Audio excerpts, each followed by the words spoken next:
Okay, so get this.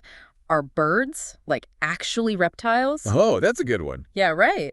Some listeners sent us some articles about how birds are classified and how they evolved, and, well, I gotta say, it's pretty wild. It really makes you rethink what you thought you knew, about birds, reptiles, and how everything's connected through evolution. For sure. And one of the articles they sent was from Live Science. It was published just a couple days ago, February 2nd, 2025.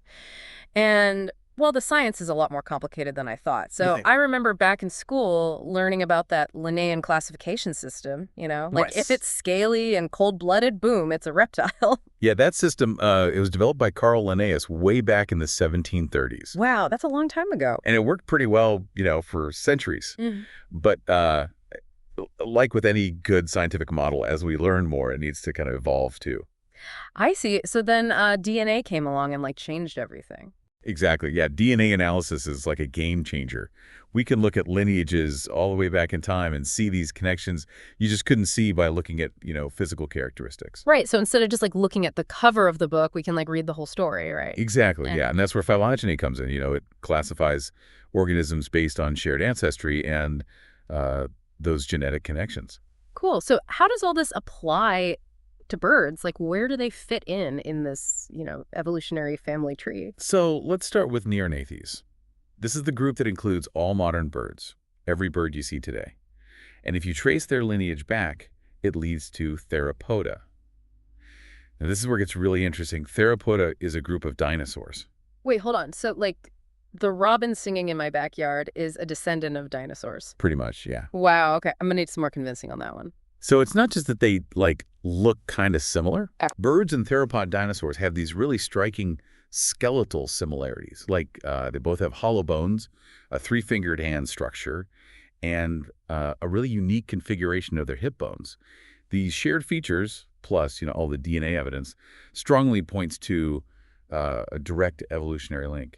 Oh, wow. So it's like you found like an old family photo album and realized you have the same nose as your great-great-great-grandmother or something. Exactly. Yeah, those shared features, they're hard to ignore. I see. That makes sense. And if we go even further back on this evolutionary tree, we get to Dinosauria, Hmm. which includes all dinosaurs. And then even further back, we hit Archosaurus. And this group includes dinosaurs, but also crocodiles, and even those ancient flying reptiles, the pterosaur. Crocodiles. Really? That's kind of a surprise. I mean, they seem so different from like a tiny hummingbird or something. I know, right? It is surprising. But if we keep tracing those genetic connections, Archosaurus actually shares a common ancestor with Lepidosauria, and this is the group that has lizards, snakes, and the tuatara. Tuatara, I've never even heard of that one. It's this super cool reptile found only in New Zealand. They call it a living fossil because it's like barely changed for millions of years. It gives us a glimpse into what the ancestors of modern reptiles might have looked like.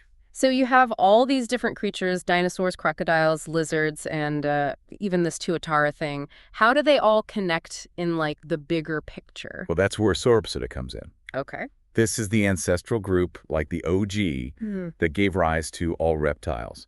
And yes, that includes birds. Well, hold on. So you're telling me, like, based on all this DNA evidence and tracing back the lineages, birds are, like, officially reptiles? Yep, that's right. My mind is officially blown. Yeah, according to phylogenetic classification, that pretty cardinal you see at your bird feeder is technically a reptile. It might seem weird at first, but the evidence is there. This is a lot to take in. It's like you're saying everything I thought I knew about reptiles was wrong. Not wrong, just incomplete, Like Linnaeus gave us this framework based on what we could see, observable traits. Right. But phylogeny, it lets us dig deeper, look at the genetic connections, and that reveals a much more complex and nuanced picture of, how evolution actually happened. Yeah, I see what you mean. So it's like we've had this kind of blurry picture this whole time, and now with DNA, we're finally seeing everything in, like, super high def. Yeah, that's a great way to put it. It's really amazing, how science can challenge our assumptions and, kind of force us to see things in a new way. For sure. Okay, so we've established that, like, birds are technically reptiles. But one thing I'm still stuck on is, when I picture a reptile, I think lizards, snakes, turtles, Yeah. things with scales, not feathers. So how did birds end up looking so different from all their reptile relatives? So that's a great question. And the answer is, well, it all goes back to that massive asteroid impact that, wiped out the dinosaurs like 66 million years ago. Oh, yeah, that's right. That was a major turning point in Earth's history. You can say that again. And it caused a mass extinction that, well, it wiped out a huge chunk of life on Earth, including a lot of those branches of the reptile family tree. So it's like someone just ripped out a bunch of chapters from the reptile family history book. Exactly. Yeah. The lineages that survived, like the ones that led to birds and crocodiles, they were left to evolve on their own along these unique paths and, well, millions of years of adaptation and all the different environmental pressures that shaped them into, well, all the amazing and diverse creatures that we see today. Right, right. But if so many reptile lineages went extinct, like why are crocodiles considered like birds' closest relatives? I mean, they still seem like total opposites. Well, think of it this way. Imagine you're trying to, trace your family tree, but then like a fire destroyed most of the records. Well, no. Yeah, so all you'd have left is like a few distant cousins to like help you piece together your family history. And that's kind of what happened with reptiles. The asteroid impact, it basically erased a lot of those branches that would shown the gradual transitions and the shared traits between birds and other reptiles. So crocodiles, as different as they might seem, they're like the closest link we have to understanding that shared ancestry. Wow, that's a really good analogy. Thanks. It's like we're trying to put together this, giant jigsaw puzzle, but we're missing like half the pieces. Exactly. Okay, so far this whole conversation has really been changing how I see the natural world. It's crazy to think about all these hidden connections and the long, long history behind, all the creatures we share this planet with. Right. It's really a good reminder that we're all part of this giant interconnected web of life. For sure. Okay, so going back to birds being reptiles, I get that phylogeny gives us like the scientific classification based on DNA and ancestry, but like, why does it still feel kind of weird to think of a bird as a reptile? Well, that's probably partly because of the Linnaean system. Oh, wait. It's used for so long that how we talk about reptiles in like everyday language, how we picture them in our heads, it's still based on those classic characteristics, scales, and being cold-blooded. So it's like our brains haven't caught up to the science yet. Like we're just so used to, putting things into categories based on how they look that it's hard to like change our thinking. Yeah, exactly. It's hard to change how we see things. And our mental image of, a reptile doesn't really include feathers or flight, does it? But science is, it's all about challenging our assumptions, Yeah. pushing the boundaries of what we thought we knew, even if it means rethinking some really deeply ingrained categories. It's funny now that I know this connection, I'm starting to notice all these little hints of that reptilian heritage in birds, like the way some birds walk and their sharp beaks, even just the way they look at you, like with those intense stares. Exactly. Yeah. It's like once you see the connection, all these details that were always there, well, they just jump out at you. Totally. So this isn't just about like, changing the label in a textbook. It's about like seeing the world in a totally new way and appreciating all those crazy connections in the tree of life. Couldn't have said it better myself. And this shift in perspective, it has implications beyond just how we classify things. It can change how we study them and understand them too. Yeah, that's what I was thinking. Like, if birds are reptiles, that would totally change how we approach research in fields like biology or behavior or even, conservation. Absolutely, yeah. Like, for instance, understanding bird physiology.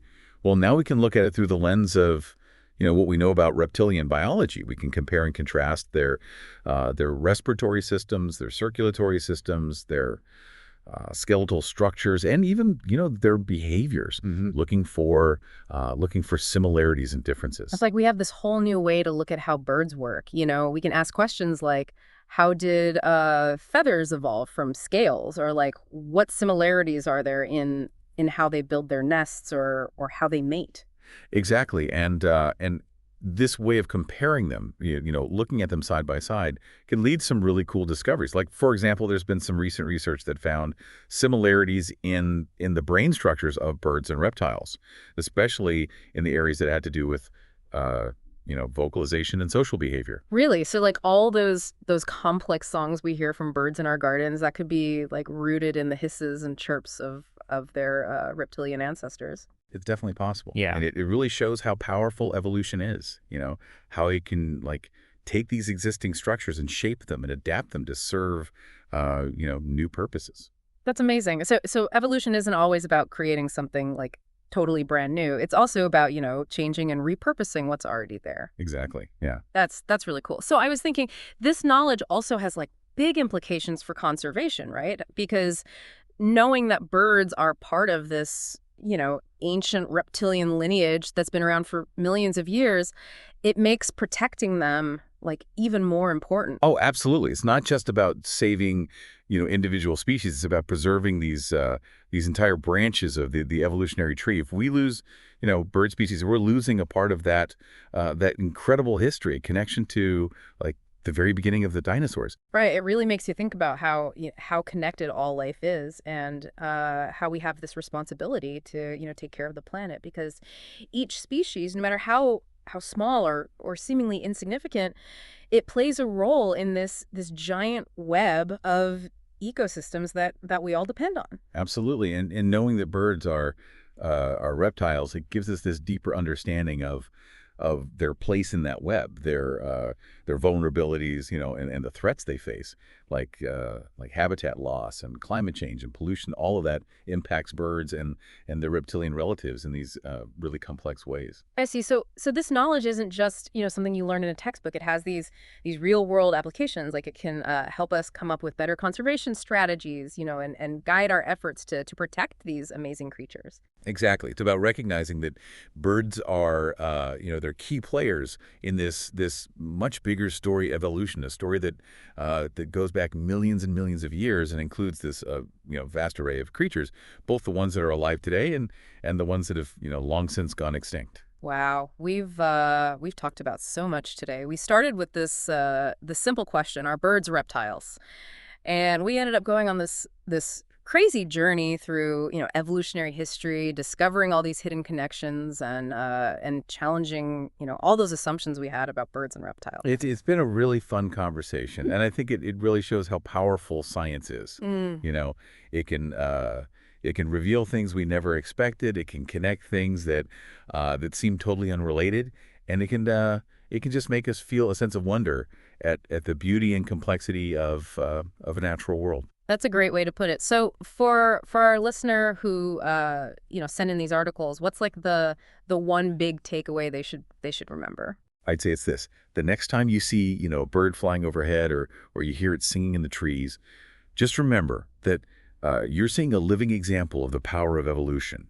That bird, it carries within it the legacy of millions of years of adaptation and survival, a connection to these ancient reptiles, and it plays a vital role in this incredibly complex web of life that we all depend on. That's a beautiful thought and a great reminder that the world around us is just full of these hidden wonders just waiting to be discovered. So, keep asking those questions, never stop exploring, and who knows what other mind-blowing connections you might uncover. That's right. Until next time, keep those curious minds engaged, and remember, every time we take a deep dive, it's a chance to see the world in a whole new way.